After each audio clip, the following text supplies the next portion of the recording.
asociación biótica entonces es una parte de la comunidad biótica que se ha podido describir. Y esta asociación definitivamente está en función del método de estudio, ¿no? Del método de estudio. Y el método de estudio está en función del presupuesto económico que se designa para la descripción de los elementos del sistema y el presupuesto de tiempo, ¿no? Porque si nos dan un día para describir un ecosistema, difícilmente describiremos su biota microbiana, ¿no? Porque no podemos en un día, no hay la posibilidad de poner esa agua o esa tierra directamente al microscopio, porque no hay especialistas que puedan determinar por la forma del dicho el nombre, ¿no? de ese microorganismo. Generalmente a nivel de microorganismo se requiere un producto, ¿no? Un producto bioquímico, y entonces hay que dejar que genere, ¿no? Una enzima, que ocurra un proceso para a partir de él describir a ese organismo. Entonces, y eso cuesta, ¿no? No es que con un par de binoculares, como el caso de las aves, o unas plantas que uno pueda colectar. Entonces, la asociación biótica es función del presupuesto económico y del presupuesto de tiempo, ¿no? Generalmente estamos trabajando pidiendo informes para ayer, ¿no? Y los biólogos hacen agua porque dicen, pero yo no puedo describir en un día, yo necesito un año, porque hay plantas que no se expresan en la época seca, yo necesito que haya una época lluviosa. Entonces, los que piden información de biota tienen que tener conciencia de que la biota es muy compleja, ¿no? Y que cualquier informe tiene que tener un señalamiento a la superficie en escala, ¿no? de espacio y al tiempo, es decir, cuánto tiempo se ha destinado para la descripción, para el levantamiento de información de esa biocenosis, porque va a depender muchísimo de eso cuánto hemos puesto en la lista, ¿no? Y a veces pedimos que en una evaluación de un mes tengamos todo el inventario, y no es posible.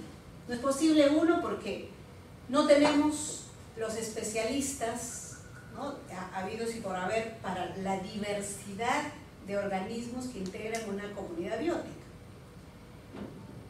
Los nemátodes son uno de los grupos taxonómicos más diversos y más importantes a nivel de comunidad biológica del suelo, por ejemplo, ¿no? Si hablamos de suelos de producción, es muy importante conocer la biota del suelo.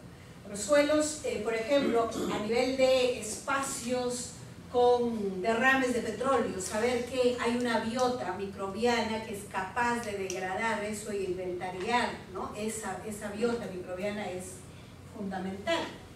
Pero decía a nivel de nemátodes, por ejemplo, se ha trabajado muy poco y no tenemos especialistas. En el Perú hay dos, ¿no? Hay dos especialistas. Los especialistas no se abastecen para estar en todos los proyectos de levantamiento de información a nivel de comunidades bióticas. Y por lo tanto uno deja de estudiar, deja de listar en la comunidad a los nemátodes, no solamente por falta de presupuesto, sino por falta de especialistas también, ¿no? Y ocurren en otros grupos taxonómicos de la misma manera. Seguro que han leído, o por lo menos han escuchado alguna exposición del doctor Duroyani, ¿no? El doctor Duroyani es uno de nuestros mejores descriptores de recursos naturales en el Perú. El doctor Duroyani presenta cada quinquenio, cada 5 años más o menos, una actualización de su libro sobre la diversidad biológica del país. Y él, el año pasado, ha vuelto a señalar que estamos con un nivel muy bajo de inventario ¿no?, de nuestra diversidad biológica. Estamos en un país megadiverso y hemos descrito un poquito más del 1% de nuestra diversidad biológica, ¿no?, hasta ahora. Hay muchísima diversidad biológica que no la conocemos y muchísima diversidad biológica para la cual ni siquiera hay especialistas. Por lo tanto, pensar en una comunidad biológica o en describir la comunidad biológica en su conjunto es tremendamente difícil, ¿no? Es muy caro por un lado y nos tomaría demasiado tiempo. Entonces, la asociación biótica que querramos describir tiene que estar en función del tipo de gestión de ecosistemas que querramos planificar, ¿no? Vamos a gestionar el suelo o vamos a gestionar la parte aérea, superficial, o vamos a gestionar el agua, vamos a gestionar todo el conjunto. Entonces va a depender muchísimo de qué cosa se quiera gestionar, porque el ecosistema en su conjunto es un complejo muy grande. Propiedades de un sistema que se reconocen en los ecosistemas también.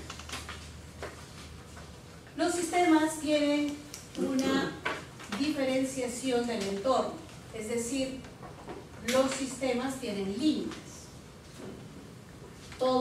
A todos los sistemas le reconocemos un límite, ¿no? Definitivamente los límites a nivel de ecosistemas son límites bastante relativos a la escala del ecosistema que vamos a gestionar. Si hablamos de un charco, pues el límite es muy fácil, ¿no? Donde acaba el agua y esa franja, pero si ese charco se hace más grande, el nivel de inundación, ¿no?, va definiendo una franja, un límite más amplio. Si crecemos en superficie, también se crece en la amplitud del límite. De tal manera que en algunos ecosistemas es muy complicado definir el límite, porque se confunde mucho. Hay un ecotono, hay una fase de transición muy amplia entre un ecosistema y otro, ¿no? Los que han visto los mapas ecológicos, por ejemplo, ¿no?, o el mapa ecológico para el país, ¿cuántas zonas de vida tiene el mapa ecológico para el país? 84, ¿no? Y 17 zonas de transición, es decir, 17 espacios, 17 porciones que significan una transición, un ecotono entre un ecosistema y otro. Y el límite, si bien existe, no en todos los casos es muy claro, ¿no?, pero existe definitivamente un límite. El todo es más que la suma de las partes. En todos los ecosistemas, el todo es más que la suma de las partes, ¿no? El equilibrio del todo se consigue gracias al desequilibrio de algunas partes. Es decir, existen mecanismos de compensación en ello, ¿no? Para garantizar nuestra vida, ¿no? Nosotros desestructuramos a otros, nos comemos al pollo, ¿no? Un pobre pollo se desestructura, ¿no? Nuestro equilibrio se consigue gracias a la desestructuración de otros, ¿no? La lechuga, el tomate, le ha costado un tiempo de organización, pero nosotros necesitamos seguir viviendo y desestructuramos a ese otro, ¿no? Y entonces el sistema se mantiene de esa manera. ¿Somos malos por eso? Hay necesidad de perturbar, ¿no? La perturbación no es mala per se, es una necesidad. El problema es que cuando perturbamos demasiado, ¿no? Cuando perturbamos demasiado y desestabilizamos todo. El sistema parece tener un objetivo. Definitivamente es un objetivo no teleológico, no consciente, pero todos los sistemas, particularmente